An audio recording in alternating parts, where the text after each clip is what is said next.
And the second attribute we find in this surah, At-Taghabun. It has been expressed many times, repeatedly. Wallahu bima ta'amaluna basir. Wallahu bima ta'amaluna khabir. And this surah will end again, Alimul Ghayb wa Shahada. And then we have ayah number 4, Ya'lamu ma fis samawati wal ard wa ya'lamu ma tusirruna wa ma tu'linun wallahu alimun bi dhati sudur. This is the second most important and fundamental attribute of Allah subhanahu wa ta'ala, His knowledge. He knows everything. Huwa bi kulli shay'in alim. Ma asaba min musibatin fil ardi wala fi anfusikum. Ma asaba min musibatin illa bi iznillah. Wa man yu'min billahi yahdi qalbah. Wallahu bi kulli shay'in alim.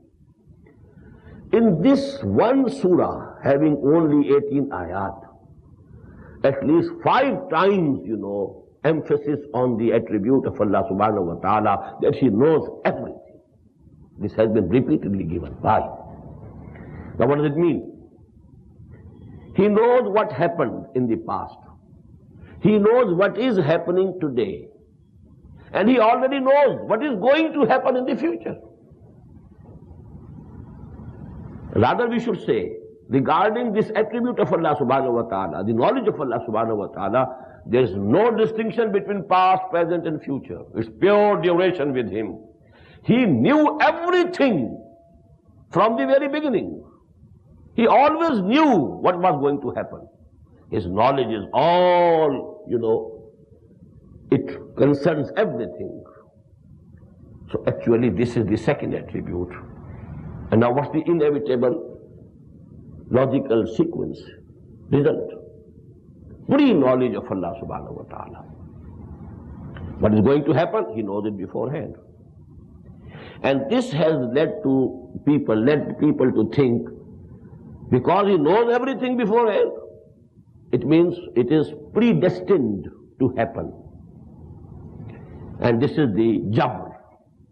There has been discussion in the Ilm-e-Kalam of Islam, and this scholastic discussions of the Jews, scholastic discussions of the Christians, scholastic discussions of Muslims, this Masalatul Jabr wal Qadr, whether man has any free choice or not, whether he is predestined. This has been a dialogue, a very lengthy dialogue. But what's the light that we get from the Quran? Allah subhanahu wa ta'ala has given man a free choice. There are so many ayat in the Quran. Man has a free choice. Imma shakiram wa imma kafura. He has the authority. If he likes to be shakir, to be grateful to us, okay, he can do it. If he wants to be kafir, ungrateful to us, or doesn't want to believe in us, okay, he has the authority. We have given him this choice. فَمَنْ شَاءَ فَلْيُؤْمِنْ إِمَّا شَاكِرًا وَإِمَّا كَفُورًا. It appears in Surah Ad-Dahr. And فَمَنْ شَاءَ فَلْيُؤْمِنْ وَمَنْ شَاءَ فَلْيَكْفُرْ.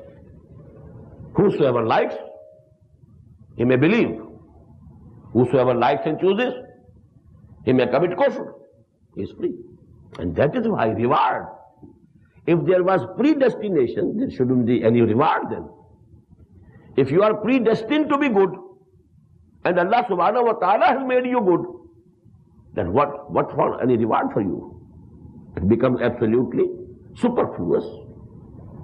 In this same way, if Allah subhanahu wa ta'ala has forced you to be bad, He has forced you to choose evil, then why you should be punished?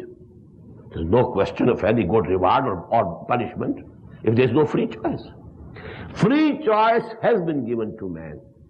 But Allah knows what will you do. These two things should be absolutely separately conceived. Pre-knowledge is something else. Predestination is something else. Pre-knowledge doesn't necessarily mean predestination. This is the point we should be brought home. And let me give you a very simple example. A child is playing before you. You throw a toy before him. And you know it, that he will turn towards it. But is he doing because we have forced him to do it? You knew, you could assess, you could guess that when I throw this ball before this child, he will turn to it, he will try to have it. You know it, but you have not forced that child to turn to that toy or ball or something else.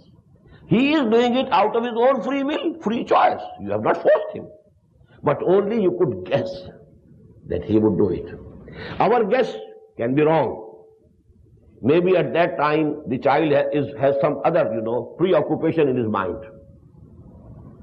He doesn't pay any attention towards that ball. Maybe my guess comes to be wrong. But Allah subhanahu wa ta'ala's knowledge cannot be wrong. He knows it. But it doesn't mean that He has forced you to do it.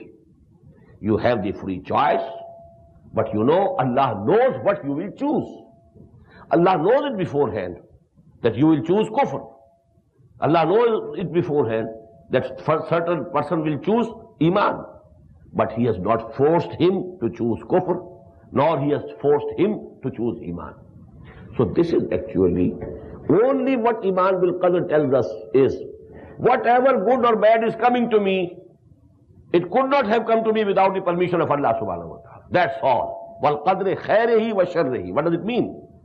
If something has happened to me or occurred to me which is pleasant to me, it has come to me with the permission of Allah. If something injurious, something unpleasant, something painful, if it has happened to me, it also could not happen without the permission of Allah subhanahu wa ta'ala. Because final authority is His. He is Al-Jabbar, He is Al-Qahhar, He is Al-Aziz, He is all-powerful, He is omnipotent, He is controlling this universe. Nothing in this universe is out of His control. Whatsoever is happening with His permission.